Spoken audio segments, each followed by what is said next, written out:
الحمد لله العزيز العزة والعلا، والصلاة والسلام على سيد الأنبياء شمس الضحى بدر الدجى نور الهدى منبع الجود والعطاء. أما بعد، أعوذ بالله من الشيطان الرجيم. بسم الله الرحمن الرحيم. يا أيها الذين آمنوا اتقوا الله حق تقاته ولا تموتن إلا وأنتم مسلمون.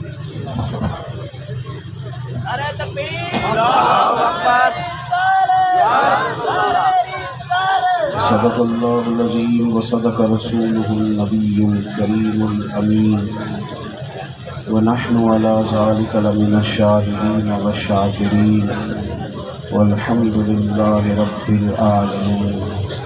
إن الله وملائكته يصلون على النبي يا أيها الذين آمنوا صلوا عليه وسلموا تسليما.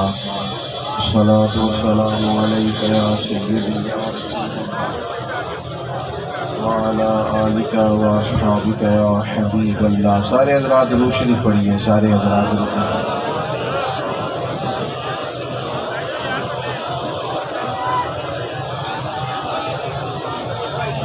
اللهم صل على سيدنا ومولانا محمد معدن الجود والكرم وآلہ وصحبہ وبارک وسلم. حمد و صلاۃ کے بعد دوستوں، بزرگوں اور بھائیوں، آج کا یہ انتہائی خوبصورت اور پروقار اجتماع اہل سنت کانفرنس کے نام سے انعقاد پذیر ہے. اسٹیج پر علماء، مشائخ، سادات جلوہ فراز ہیں. آپ حضرات سب یہاں تشریف لائے ہیں. اللہ تعالی ہماری اس حاضری کو ہمارے گناہوں کی معافی کا سبب بنائے. اس محفل کو عقائد کی پختگی اور اعمال کی درستگی کا ذریعہ بنائے. میں نے چند ایک باتیں آپ کی خدمت میں عرض کرنی ہیں، بڑی تھوڑی سی،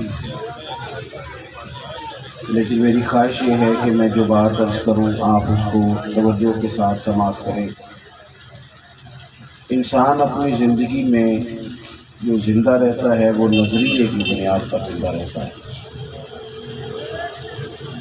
جو لوگ دولت کے زور پر کھڑے ہوتے ہیں وہ ایک ٹائم آتا ہے کہ لڑکھڑانے لگتے ہیں. جو اپنے تعلقات کی بنیاد پر قد اونچا کرتے ہیں ان کو محسوس ہوتا ہے کہ ان کے نیچے سے کرسی کے پائے کھسکنے لگے. نظریہ، ویژن، سوچ یہ کسی انسان کو کھڑا بھی رکھتی ہے، زندہ بھی رکھتی ہے اور توانا بھی رکھتی ہے. انسان کا کوئی نظریہ ہونا چاہیے، اس کا کوئی عقیدہ ہونا چاہیے. ہر ایک کی بات سن کے بڑی جلدی وہ متاثر نہ ہو جائے. جو آدمی کو نئی کہانی سنائے وہ فٹافٹ اس کے پیچھے نہ لگ جائے، بلکہ بندہ نظریاتی ہو.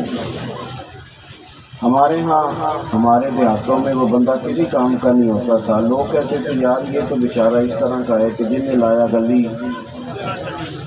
اللہ تعالیٰ موبائل مہنگے دیکھو، میری گل سنو، جن نے لایا گلی وہ نالی. تو یہ بندہ نظریاتی نہیں ہوتا. اپنی زندگی میں نظریاتی بنے، نظریاتی کوئی سوچ ہو. نبی پاک صلی اللہ تعالیٰ علیہ وسلم نے مکہ مکرمہ میں یونیورسٹیوں کے قیام کا اعلان نہیں کیا. مدینہ طیبہ کے اندر بڑے بڑے ادارے بنانے کا اعلان نہیں فرمایا. اگرچہ یہ سارا کچھ دین ہے، مدارس قائم کیے جائیں، مراکز قائم کیے جائیں. نبی پاک علیہ السلام نے نہ نظریے پر لوگوں کو لانے کی بات کی. قرآن پاک آپ اس کا مطالعہ کریں گے تو جو مکی صورتیں ہیں وہ ساری بات ہی نظریے کی کرتی ہیں کہ اللہ کو مانو، قیامت کو مانو، رسولوں کو مانو، نظریاتی ہو جاؤ. ایک بہت بڑا طبقہ دنیا میں ایسا پایا جاتا ہے جس کا نظریہ ہی کوئی نہیں. وہ کہتے ہیں خود بخود معاذ اللہ دنیا بن گئی، خود بخود ہم آ گئے، کھانا ہے، پینا ہے، جو ملے موج کرنی ہے، زیادہ سے زیادہ سہولیات اکٹھی کرنی ہے، پھر مر جانا ہے. یہ غیر نظریاتی لوگ ہیں۔ اس کا نقصان بھی ہوتا ہے کہ پھر یہ ہر چیز کو دولت میں تولتے ہیں، ہر رشتہ مادہ پرستی پر مبنی ہوتا ہے کہ مجھے اس سے کیا فائدہ ملے گا تو تعلق بنا لوں، کیونکہ وہ آئے دنیا میں مال کمانے۔ نبی پاک علیہ السلام نے لوگوں کو نظریاتی کیا، نظریاتی، انہیں عقیدہ دیا، ایمان دیا، انہیں فرمایا تم خود بخود نہیں آئے، یا ایھا الناس اعبدوا ربکم الذی خلقکم والذین من قبلکم لعلکم تتقون۔ تم نے اس رب کی عبادت کرنی ہے جس نے تمہیں بھی پیدا کیا ہے اور تم سے پچھلوں کو بھی پیدا کیا ہے۔ تم اللہ کو تم نے ماننا ہے اور تم نے ذہن بنانا ہے کہ ہمارا کوئی خالق ہے، کوئی رازق ہے، ہم اس کی بات کے پابند ہیں، اور پھر تم نے زندگی اس طرح گزارنی ہے جس طرح مسافر گزارتا ہے، راہگیر زندگی گزارتا ہے۔ یہاں تم نے ساری سہولیات جمع کر کے نہیں بیٹھ جانا۔ کن فی الدنیا کانک غریب او عابر السبیل او کما قال صلی اللہ علیہ وسلم۔ محبوب فرمانے لگے ایک تو تم نے سمجھنا ہے کہ ہمارا خالق ہے، رازق ہے، اور اس کے ساتھ ہمارا رشتہ جڑا ہے، کس طرح؟ نبی پاک کے صدقے جڑا ہے۔ اور پھر تم نے نظریاتی بننا ہے، مسافر بن کے وقت گزارنا ہے سارا۔ مسافر لوگ جو ہوتے ہیں نا، وہ جس کام آئے ہوتے ہیں وہ کام کرتے ہیں۔ مسافر ہے نا، سفر کرتا ہے تو جس کام آیا ہے اپنا وہ کام کرتا ہے، لڑائی جھگڑے نہیں کرتا وہ، چونکہ مسافر ہے۔ مسافر جو ہوتا ہے تاڑی مار اڑانا باہو ایسی آپ ہی اڑنا آ رہے ہیں، وہ تو تیاری میں ہوتا ہے۔ آپ دیکھیں نا جتنے لوگ یہاں سے سعودی عرب گئے تھے 35 سال بھی رہے تو وہاں مکان کوئی نہیں بنایا، پراپرٹی نہیں خریدی، بلکہ جو کمبل پہلے دن لیا تھا واپس آئے تو وہی ان کے پاس تھا۔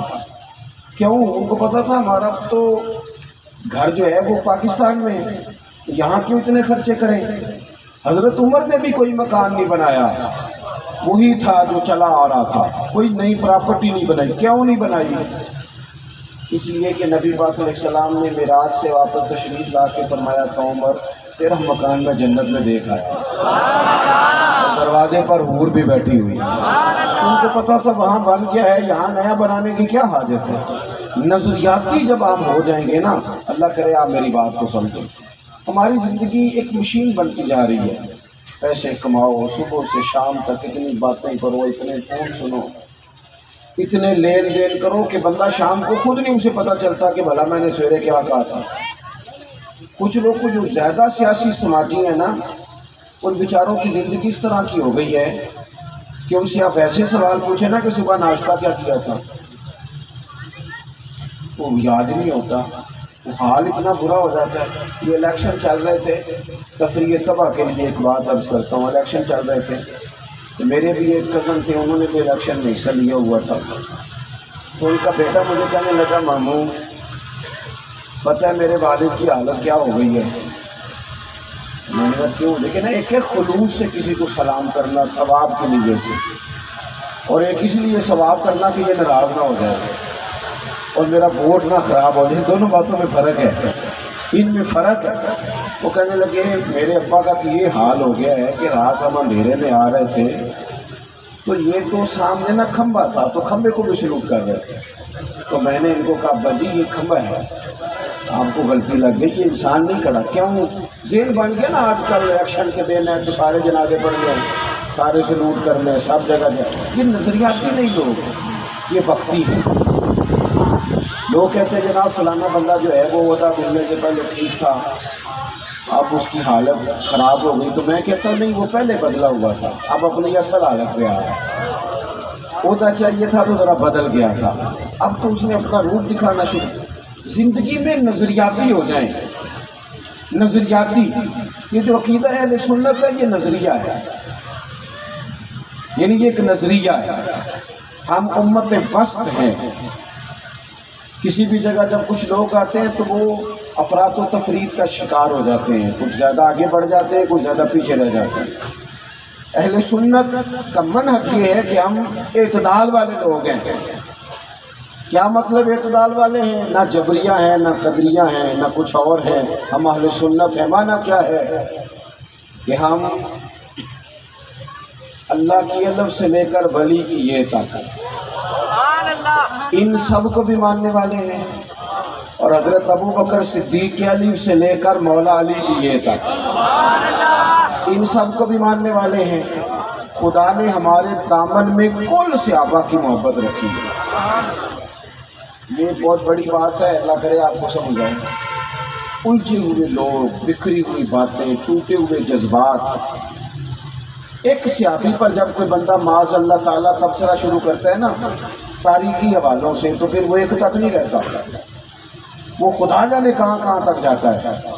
لیکن ہمارے بزرگ ہمیں فیصلے کر کے دے گئے، فیصلے کہ ہم نے حضور کے ہر صحابی کا احترام کرنا ہے۔ یہ دور آیا ہے اس میں لوگ بحث کرتے ہیں۔ مجھے ایک بات بتائیں، توجہ ہے آپ کی میری بات پر؟ ہلکا ہلکا ایسے ایسے جو کرتے ہیں، چلو ان کا بھی پتہ تو چلتا ہے نا کہ توجہ ہے۔ دیکھو اسکول میں جو ٹیچر سبق پڑھانے آئے کلاس میں، چلے فرسٹ ایئر میں داخلہ لے لیا، ایف اے میں یا ایف ایس سی میں، یا کوئی آئی کام میں چلا گیا، یا کسی بھی اس نے شعبے میں ایڈمیشن لے لیا۔ اب وہ پہلے دن ٹیچر آئے، ان کا پیریڈ لگا وہ سبق پڑھانے، اس نے سمجھ لیجیے کہا چلو بھائی اردو کی کتابیں نکالو۔ ایک شاگرد صاحب بیچ میں سے کھڑے ہو گئے، انہوں نے کہا سر جی آپ یہ بتائیں کہ آپ نے ایم اے کیا ہوا ہے، اور اگر آپ ایم اے اردو ہیں تو کیا اس کے ساتھ آپ ایم ایڈ بھی ہیں کہ نہیں، اور اگر یہ دونوں ڈگریاں آپ کے پاس ہیں تو پھر آپ جب بھرتی ہوئے تھے تو سفارش پہ ہوئے تھے یا میرٹ پہ ہوئے تھے؟ مجھے بتائیں ٹیچر اس کے سوالوں کے جواب دے گا تو جوتے مارے گا، وہ کہے گا تو کون ہوتا ہے مجھ سے پوچھنے والا؟ یہ سوال مجھ سے کریں گے پرنسپل صاحب، یا یہ سوال کو بڑا کر تو کون ہوتا ہے؟ کوئی نہیں سمجھ آئی آپ کو میری بات؟ چھوٹوں کا یہ طریقہ نہیں کہ بڑوں سے سوال جواب او کرے۔ خدا کے بندو، ہمیں تو نبی پاک نے فرمایا صحابی کا نجوم، یہ تمہارے لیے ستارے ہیں، تم نے ان سے روشنی لینی ہے، ان کی تاریخ نہیں ٹٹولتے پھرنا، ان سے فیض لو، ان کی ڈگریاں نہ چیک کرو، تم نے ان سے سبق لینا ہے، وہ سبق لو اور آگے بڑھ کے لو۔ تم کس چکر میں پڑ گئے؟ کبھی بھی کوئی ایسا کام نہ کرے۔ ایک بہت بڑا طبقہ دنیا میں پیدا ہو گیا، اس نے صحابہ کو مشکوک کرنا شروع کر دیا۔ میں آپ کو ذمہ داری سے ایک بات کہتا ہوں، صحیح بتانا، اگر آپ کے سامنے کوئی آپ کے دوستوں کی توہین کر رہا، اور دوست بھی وہ جس کے ساتھ ہم ہر وقت رہتے ہیں، اور وہ کہہ رہا ہو فلانا بھی ٹھیک نہیں، فلانا بھی ٹھیک نہیں، فلانا بھی ٹھیک نہیں، آپ اچھی طرح غور کر لیں، محسوس ہوگا کہ یہ اسے نہیں بات کر رہا، یہ ساتھ ہمیں بھی کر رہا ہے، کیونکہ میں بھی تو وہی ہوتا ہوں نا۔ داتا گنج بخش شریعت میری رحمۃ اللہ علیہ فرماتے ہیں کہ ایک بندہ طواف کعبہ کرنے گیا، حج کرنے گیا، مینا، مزدلفہ، عرفات، ہر جگہ ایک ہی دعا مانگتا تھا، یا اللہ میرے دوستوں کو ٹھیک کر دیں، یا اللہ میرے دوستوں کو ٹھیک کر دیں۔ لوگوں نے اس سے کہا کہ اپنے لیے بھی مانگ، کہنے لگا اپنے لیے مانگ رہا ہوں، وہ ٹھیک ہو گئے تو میں بھی ٹھیک ہو جاؤں گا، اچھے اچھے مشورے دے گا نا تو میں بھی سیاںا ہو جاؤں گا۔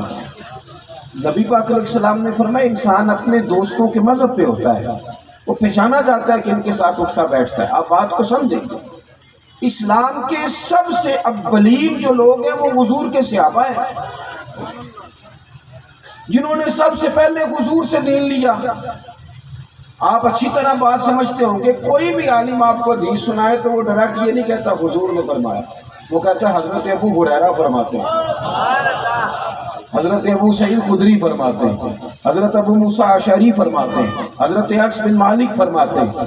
وہ جب ان صحابہ کا نام لے کے آگے بڑھتا ہے تو وہ بتاتا ہے کہ دراصل انہوں نے سن کے ہم تک پہنچایا ہے۔ اسلام کے خلاف سازش یہ کی گئی کہ کہا کہ اس جماعت کو ہی آپ معاذ اللہ مشکوک کر دو، یہ مشکوک ہو گئی تو وہ جو دین ان کے ذریعے آ رہا تھا وہ کیسے ٹھیک رہے گا؟ تو اس لیے کبھی بھی کوئی ایسا کام نہ کرے، کبھی بھی۔ دیکھیں فاضل بریلوی کے جملے کہتے ہیں فرق مراتب بے شمار، حق بدست حیدر کرار، لیکن معاویہ بھی ہمارے سرکار، اور ان پر تان کار فجار۔ کبھی بھی کوئی ایسا کام نہ کریں، اور سنیں لفظوں کا درد دیکھیں۔ نبی پاک علیہ السلام نے فرمایا، ترمذی کے لفظ ہیں، اس حدیث کو کبھی کو بندہ پورا یاد کر لینا تو رو پڑے۔ حضور نے فرمایا لوگوں میرے صحابہ کے بارے میں اللہ سے ڈرنا. ان جملوں میں جو جاذبیت ہے اس پر غور تو کرو یارو. فرمایا میرے صحابہ کے بارے میں رب سے ڈرنا، میرے بعد انہیں اپنی زبانوں کا نشانہ نہ بنانا. فرمایا جس نے ان سے محبت کی میری محبت کی وجہ سے محبت کی. میرے جو ہوئے جس نے میرے غلاموں سے پیار کیا، یہ میرے بلال سے جس نے پیار کیا، جس نے انس بن مالک سے پیار کیا، جس نے سلمان فارسی سے پیار کیا، خلفائے راشدین سے پیار کیا، عشرہ مبشرہ سے پیار کیا، جنہوں نے ان سے پیار کیا اس نے میری محبت کی وجہ سے پیار کیا. اور فرمایا جس نے انہیں اعزاز دی، تکلیف دی، اس نے مجھے دی، اور جس نے مجھے دی اس نے میرے رب کو دی.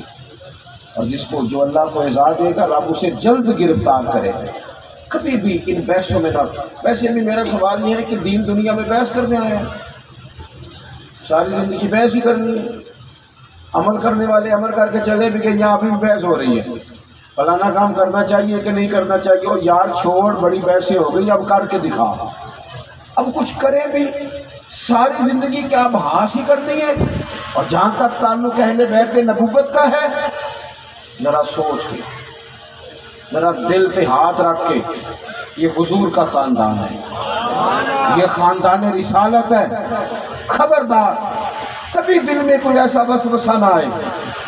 امام حسن رضی اللہ تعالیٰ نے فرماتے ہیں، امام طبرانی حدیث لائے ہیں، فرمایا امام حسن نے، کہتے ہیں نبی پاک علیہ السلام نے فرمایا تھا جو میری اہل بیت سے عداوت رکھے گا نا، آگ کے دروں کے ساتھ اسے حوض کوثر سے دور کر دیا جائے.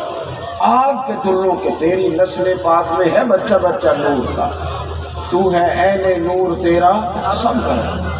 یہ ہے مسلک اہل سنت، یہ ہے اس کی حقانیت. صحابہ سے بھی پیار اور اہل بیت سے بھی. اس امت میں ہمیشہ اللہ کے نیک بندے رہے اور ہمیشہ رہیں گے. آپ اپنے اپنے خاندان میں دیکھ لیں، کوئی نہ کوئی اچھا بندہ ضرور ملے گا. محلے میں دیکھ لیں، اچھا بندہ ضرور ملے گا. طبقہ علماء میں سب عالم سر کا تاج ہوتے ہیں، لیکن ان کے بیچ بھی ہمیں پتہ ہوتا ہے کہ آج کل اچھا آدمی کون ہے، ہم سے زیادہ تقوی میں کون ہے، علم میں آگے بڑھا کون، ہمیں اندازہ ہوتا ہے. عزیز بھائی یاد رکھ لیں کہ اللہ کے جو نیک بندے ہیں، وہ چونکہ اللہ کے بندے ہیں، اولیاء اللہ کے دوست ہیں، تو جو رب کے دوست ہیں ان سے پیار کرتے ہیں، ان کے بارے میں عقیدت رکھنی ہے.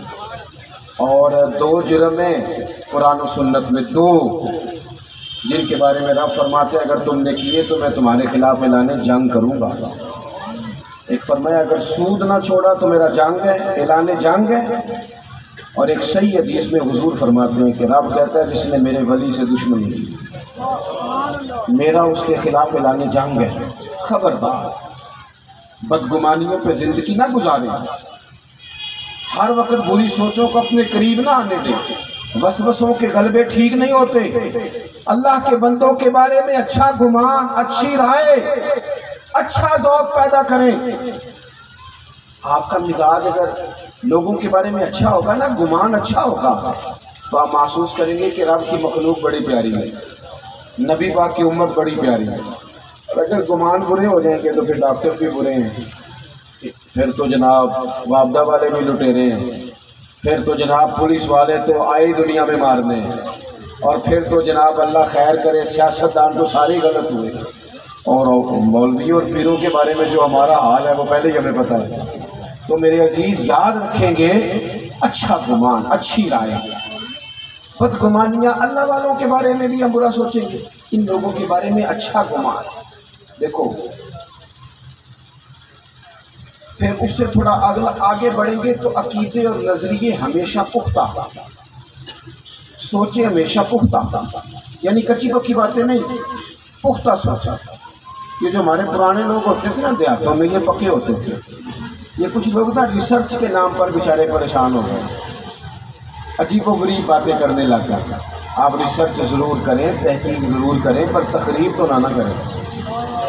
خدا کے بندو نظریاتی آدمی زندہ رہتا ہے، کبھی کچھ کہہ دینا، کبھی کچھ کہہ دینا.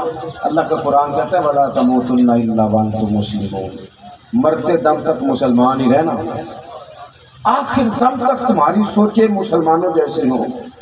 تمہارے نظریات پکے ہیں، کمزور نہ پڑ جانا، یقین نہ کمزور کر بیٹھنا، تمہیں بلندی یقین نصیب ہو۔ مسلمان جب تک یقین کامل کی دولت اس کے پاس تھی نا، اس کے حالات بڑے اچھے تھے۔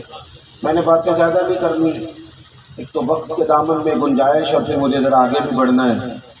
یہ محبت کا سودا تھا، اس لیے یہ وقت نکالنا ہی پڑ گیا۔ اللہ تعالیٰ ہم سب کو اخلاص کی دولت عطا کرے۔ تھوڑے سے تازہ دم بھی رہا کریں۔ یعنی میں نے دیکھا ہے کہ بعض لوگ بیچارے ہر وقت ناپتے تولنے میں لگے رہتے ہیں، یہ چیز میری عقل پہ پوری اترتی ہے کہ نہیں، یہ میرے پیمانے پہ پوری اترتی ہے کہ نہیں۔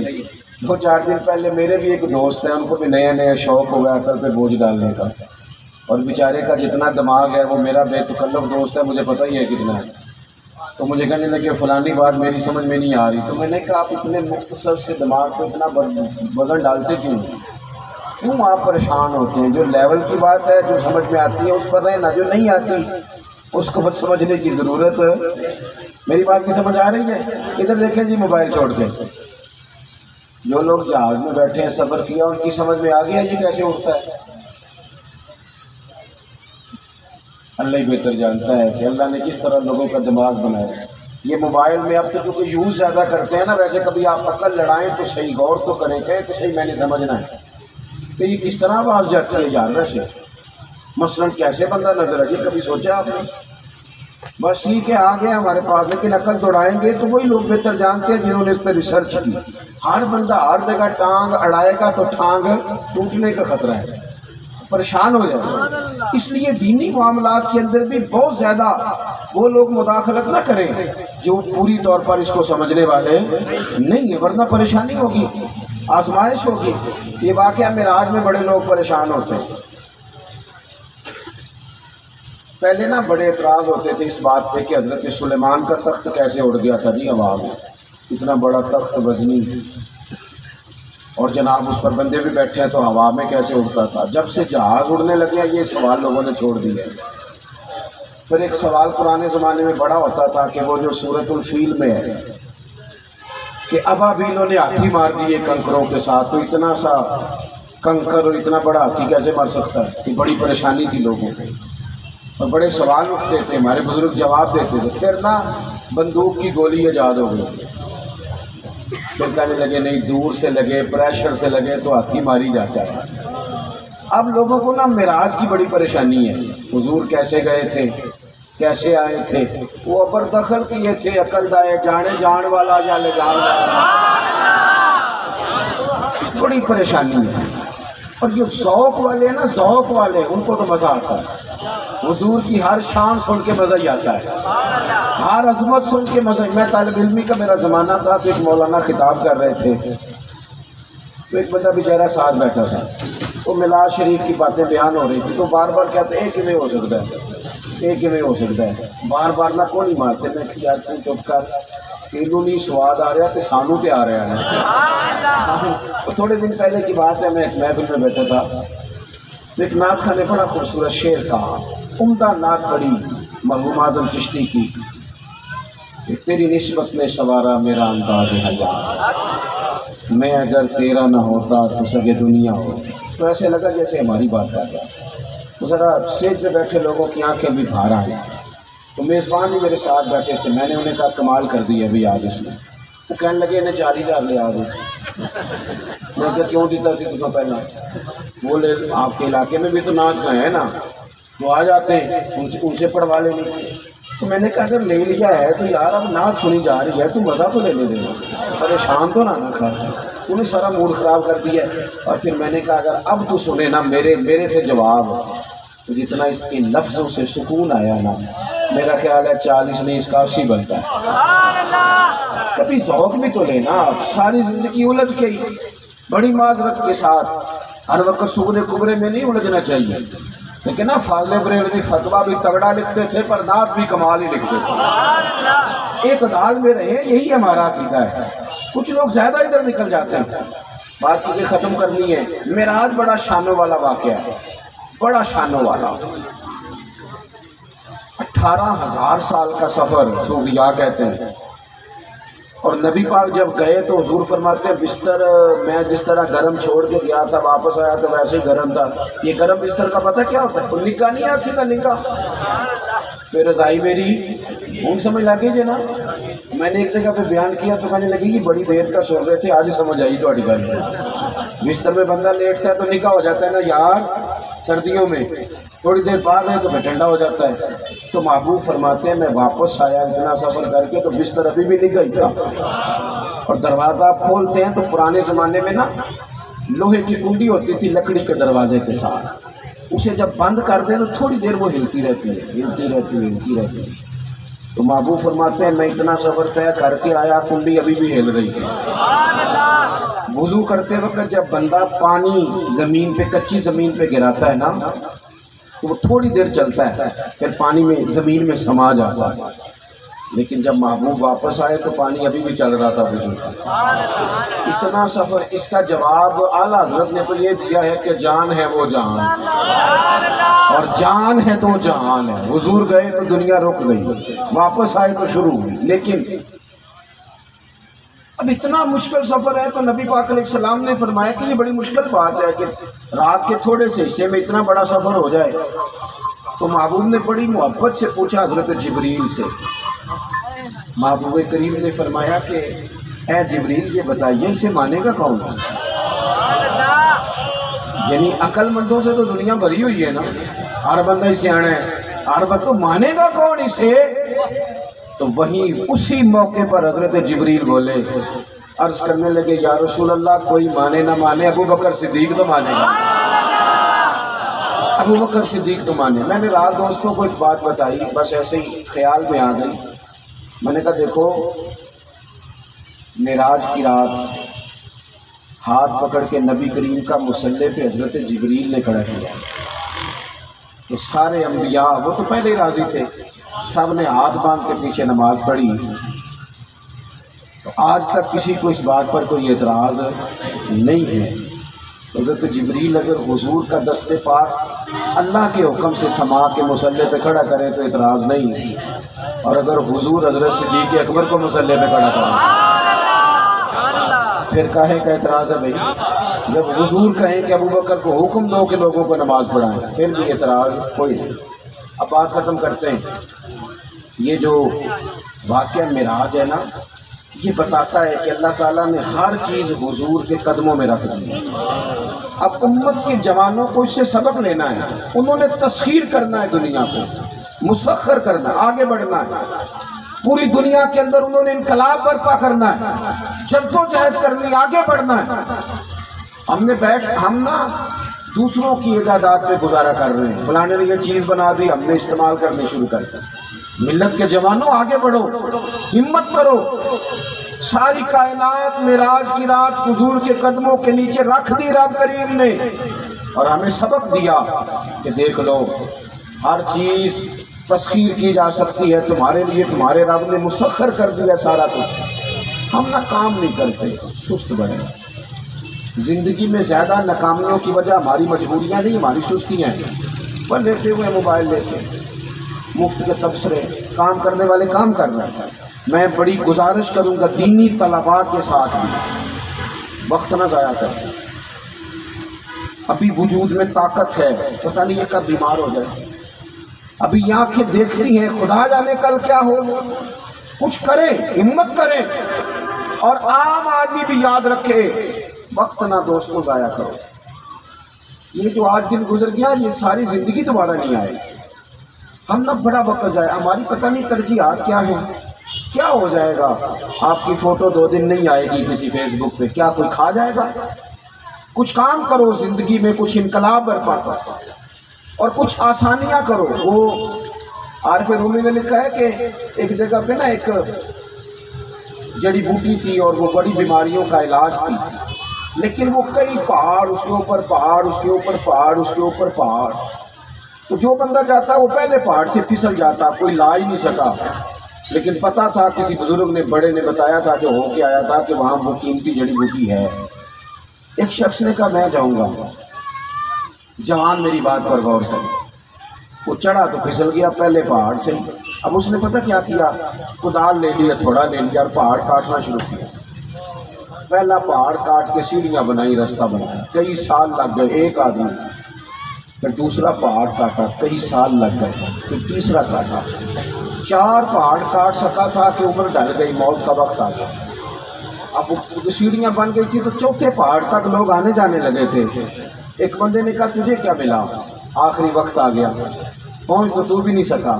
تو کہنے لگا تمہیں پتہ ہی نہیں میں کامیاب کتنا ہوا ہوں۔ میں نے نا 4 پہاڑ کاٹ دیے ہیں، اب جو اگلا بندہ سفر شروع کرے گا وہ 5ویں سے کرے گا۔ اور میں نے اتنا سفر تو لوگوں کے لیے آسان کیا کہ نہیں کیا؟ وہ کوئی تو کام میرے بھائی کر دو، زندگی میں کوئی تو کر دو۔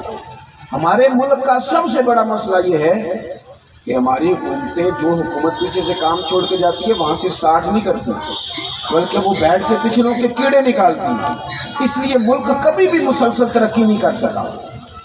ہمارا لیول یہ بن گیا کہ نہیں، پچھلے تو 100% غلط ہے، لہذا کام یہ کر سکتے ہی نہیں تھے، کرنا ہی ہم نے ہے، لہذا ہم نے وہ پیچھے سے شروع کرنا ہے 2000 سے۔ کام نہیں ہوتا، کچھ کریں، کچھ کریں۔